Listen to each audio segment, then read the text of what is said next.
Hello everyone, and welcome back to Queen Elizabeth, A Day in Her Life. In our last episode, Princess Elizabeth became queen, and everyone was very happy about it. And it was at this time that Princess Margaret began to fall in love with Peter Townsend. He worked at the palace, and he was a married man at that time. Peter thought that after he got a divorce, he would be able to marry Princess Margaret. He soon found out it wasn't going to be an easy thing to do. So let's see what's going on today. Lascelles had a duty to the Queen in her position as the head of the church and state in what was still an overwhelmingly Christian country. He didn't seem to have explained to Princess Margaret and Townsend their full predicament. Princess Margaret years later said that if she had understood from the start the hopelessness of the situation, Peter would have departed and no major tragedy would have ensued. The affair became public as the Queen was crowned. On Coronation Day, journalists noticed that Princess Margaret picked a piece of fluff off Townsend's jacket. 9 days later, Lascelles wrote to the Queen Mother, warning her the story could break any day in American press and that the British papers would follow suit. Lascelles sent Queen Elizabeth a summary of the key law in this matter. It was the Royal Marriage Act of 1772. This was introduced by King George III after one of his brothers contracted an unsuitable marriage. In order to prevent his children doing the same, the act made it illegal for a lineal descendant of George II to marry without the sovereign's consent. If the sovereign refused consent, a member of the royal family might, after reaching the age of 25, marry legally without it, unless both houses of Parliament expressly disapproved within 12 months of notice being given of the intention to marry. In such a matter, the Queen had to act upon the advice of her ministers, whatever her personal sympathies were for her sister. Lascelles felt that if the Queen had asked her privy councillors to approve the marriage, 9 out of 10 would refuse to do so, and that the attitude of the Commonwealth would be the same. Lascelles felt the only way to protect the Queen would be for Townsend to go away for an indefinite period. On June 13th, Lascelles went to see Prime Minister Churchill and talk about the crisis. Churchill was at Chartwell, his beloved country home in Kent. Lascelles said the American press was about to carry the detailed articles about the affair. Churchill at first thought it was romantic. He said, "What a delightful match. A lovely young royal lady married to a gallant young airman, safe from the perils and horrors of war." Churchill's secretary, Coville, said to him that Lascelles didn't see the situation that way. Clementine Churchill broke in to say, "Winston, if you're going to begin the abdication all over again, I'm going to leave. I shall take a flat and go live in Brighton." The Prime Minister started to think about it. Lascelles reported to the Queen Mother that Churchill felt he could not recommend consent being given to the marriage unless Princess Margaret first renounced all royal rights, including her right of succession to the throne, her title of Royal Highness, and probably her share of the civil list. If she were to do so, he saw no objection to the couple marrying in a registry office. Churchill did insist that the Queen Mother must not take Townsend with her on her forthcoming trip to southern Rhodesia, and that he must be found another job elsewhere for at least a year. Coville said that Churchill was in reality opposed to any attempt to prevent their marrying, so long as Princess Margaret renounced her rights to the throne. He would have even argued strongly for a parliamentary income for her. But shortly afterwards, Churchill suffered a stroke which put paid to further intervention on his part, although according to Coville, his views remained the same. The day after the meeting at Charthill, June 14th, People newspaper published an article demanding they must deny it now. This public exposure forced a choice. Princess Margaret could either renounce Townsend now and forever, or could wait 2 years until she was 25. Then, under the Royal Marriages Act, she could expect to be free to make her own decision. She and Townsend talked with English together. They decided to wait out the next 2 years, after which they would be able to marry, subject to parliamentary consent. 2 days after the People article, Arthur Pym took Townsend out to dinner and advised him to make himself scarce for the time being. Reporting afterwards to the Queen Mother, Pym wrote that Townsend had a charming character, but it may perhaps lack his strength. Poor boy. What a great picture for him, poor dear little Princess Margaret, whom I have known ever since she was born. I am so sorry for her. On June 17th, Townsend wrote to the Queen Mother to say that he had a long talk with Lascelles, and they were now on good terms again. He He was bitterly disappointed not to be able to go with her and the princess to Rhodesia, but agreed to accept whatever was decided for the best. He said, "I do hope, however, that Princess Margaret and I may see a little of each other before she goes away, as I want so much to take care of her over this difficult bit." He understood the problems the romance had caused and concluded, "Your Majesty is going through so much for us, and I can never thank you enough for your kindness and your help, and for all the way you have stood by Princess Margaret.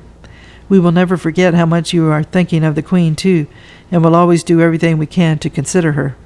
The ordeal for the suitor, daughter, and mother and other members of the royal family was far from over. At this time, the empire was ending, and following India's independence in 1947, decolonization was gathering force throughout Africa. All through the 1950s, Britain came under increasing pressure from her own financial limitations, from the United Nations, and then from the Organization of African Unity to hand over her colonial powers to African nationalists. But in 1953, the tide of anti-colonialism still seemed reasonable, and the British government attempted to find alternatives to full independence. That summer, London created a federation out of the former colony of Southern Rhodesia and the protectorates of Northern Rhodesia and Nyasaland. Its status was complicated. It was a federal realm of the British Crown, not a colony, and it was eventually intended to become a dominion within the British-led Commonwealth of Nations. June 30th, 1953, the Queen Mother, accompanied by Princess Margaret, set off for the new federation. She had been invited to Rhodesia some months after the death of the king. She wrote to Lord Salisbury, "I must admit I had to screw myself up a good deal to finally say that I would go, but because she admired the legacy of Cecil Rhodes, and because she hoped to contribute to the success of the Federation, she had now agreed to undertake the tour." This was to be the first of many official overseas visits that Queen Elizabeth carried out as a widow. Jet travel made the world shrink, and her first trip was made in the new British passenger jet, the Comet, and she enjoyed her trial flight in May 1952 on it. The Queen Mother felt that Rhodesia was absorbing and enjoyable. Princess Margaret felt it was less of a pleasure. They went through much of the country on the same white train that they had taken in 1947. The Stuarts were all South African, and one of them had been on the train with them back then. On their first dinner on board, they were served no fewer than 8 courses. Princess Margaret was made ill by the chilly air conditioning. The press reported that Princess Margaret wasn't smiling, and she seemed to be gloomy on the trip. It was hard for her to endure the public scrutiny on top of her personal sense of loss. In Bulawayo on July 3rd, the Queen Mother opened the Central African Cecil Rhodes Centenary exhibition in front of a crowd of 20,000, and 2 days later she and the princess went to pay their respects at Rhodes's grave in the Matobo Hills. It was supposed to be a private visit, but a great crowd of people assembled around them at the service which was held there. The governor took special care to include in the program a considerable number of events for the Africans in every town and district which was visited. The train, after going to engagements, continued on its way, often stopping for the Queen to greet local people. It brought back memories of 1947, and she wrote to her daughter, the Queen, that evening, "It seems a very short time since we were all alighting at the same places and urged back into the train by Papa. She was impressed by the progress since then. I'm sure this country has a great future, though it will have to go through the teething troubles of the Federation."